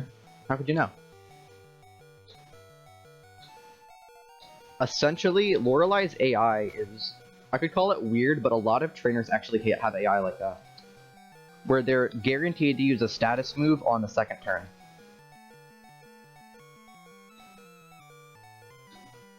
Oh, that. It's actually happened a few times, Crazy Jesse.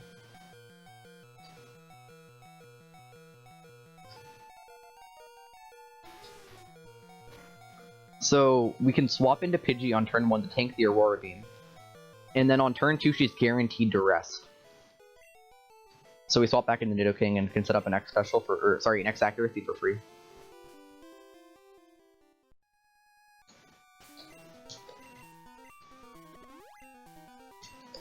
There's where I'm gonna use Max Ether.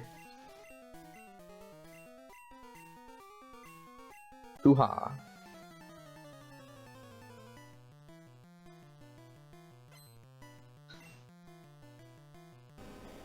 By the way, my X accuracies are back in slot 2 now.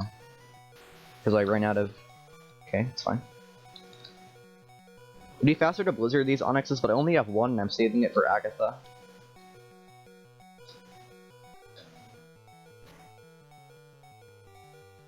This is what I had to do with saving my Max Ether this long. To be fair, Blizzard or Horn Drilling is barely slower. It loses like 0.3 seconds on average combined. Because Blizzard takes 2 extra inputs and it can critical, but it is 1 less text box, because Horn Drill is not very effective and 1-hit KO, and Blizzard's just super effective.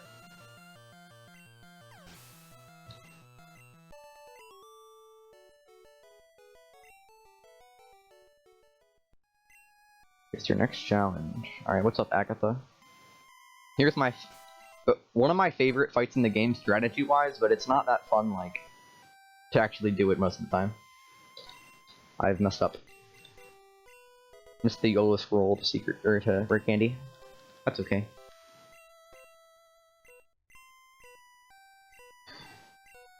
Show you how a real trainer fights. Okay, bro. No need to be so aggressive. So I rare candied there, which... So I leveled up. Oh, it's in slot 5, that's right. Nice Nightshade, that's very good. Gives me red bar. It's gotta not miss Blizzard now.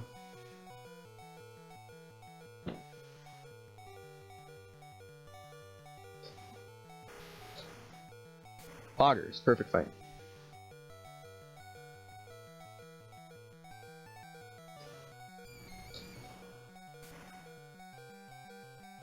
So I rare candy. I X special, which gives me a speed badge boost and lets me one-shot Golbat. I can then, as long as I don't get through by Gengar, I can then just get through everything and outspeed this Gengar. So everything's a one-hit. Plus it even makes my champion fight better in a way that we might see. Maybe not.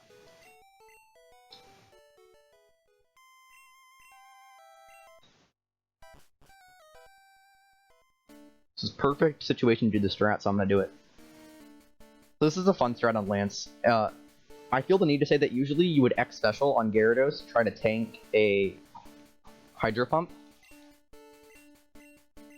And you would, and that does 108 to 128.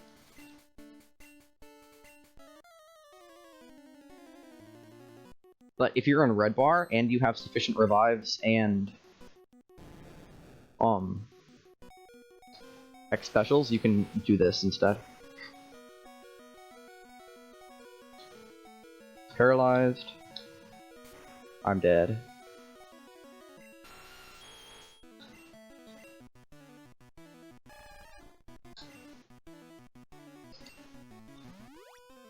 That's about 36% to not die. Okay, that's fine. Where are they? But when it works, it's really funny. So what... Okay, nice, bro. So the ways that could work are...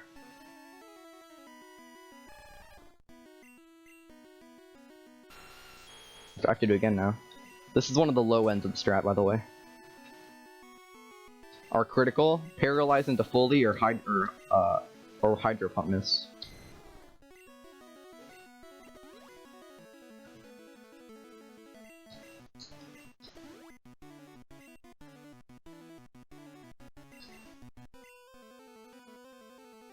And I got paralyzed into that, and you can Hyper Potion half the time.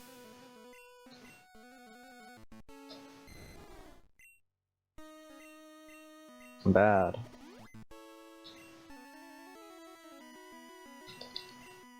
And Hyper Potion would just give you another chance to like crit him essentially.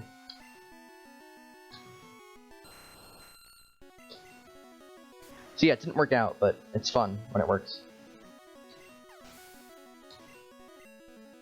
It's a fun strat.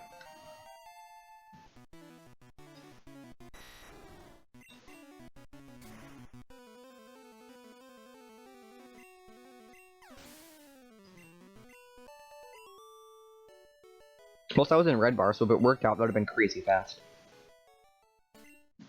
I generally would not do that if I weren't in red bar.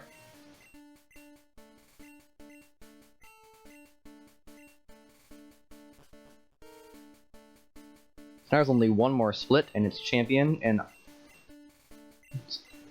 my win rate's pretty good at this point.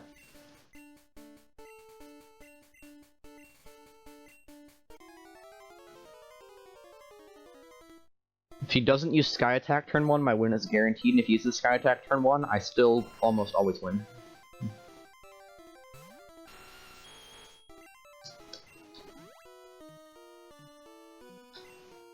Wing attack.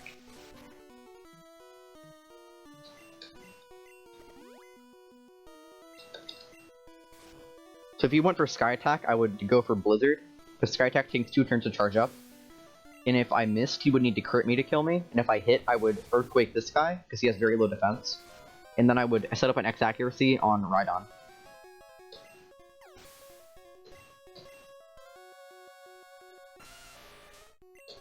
Since I'm not in red bar, it's faster by animations to Blizzard Rhydon. The game just turns on animations for the last fight, just to punch up the drama, I guess.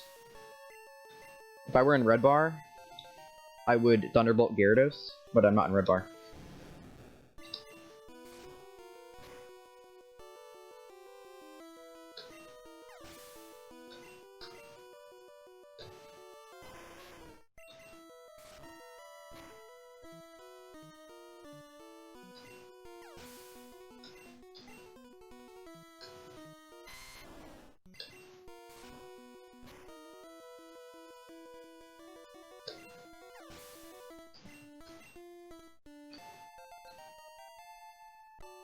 Because in addition to, by the way, this is not time when the fight ends. In addition to turning, Time, right? that is not time. I'm just kidding. Okay. You Wait, got no, me. time. Yo, time. Okay. Yeah, it's this time. I think it might be. Anyway. Word? Not only does the game turn on animations, but animations in this game actually have different lengths depending on whether you're in red bar or not. Both when animations are on and off, which I find interesting.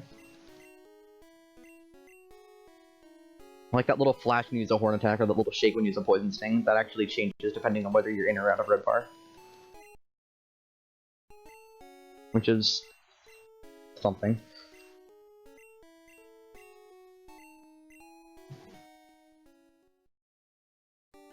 Worth noting that I would have deposited for Lorelei just for an attempt, because that takes about 5 seconds. I would have kept Pidgey and deposited the other two, because they have about an 8-second cutscene in Hall of Fame. But then I can't use them for their revive purposes, so that's no bueno in this case. Damn, level 10. And Squirtle, they were putting in work. Level 10 Paris as well. Ooh, level 3. Pidgey, hard worker.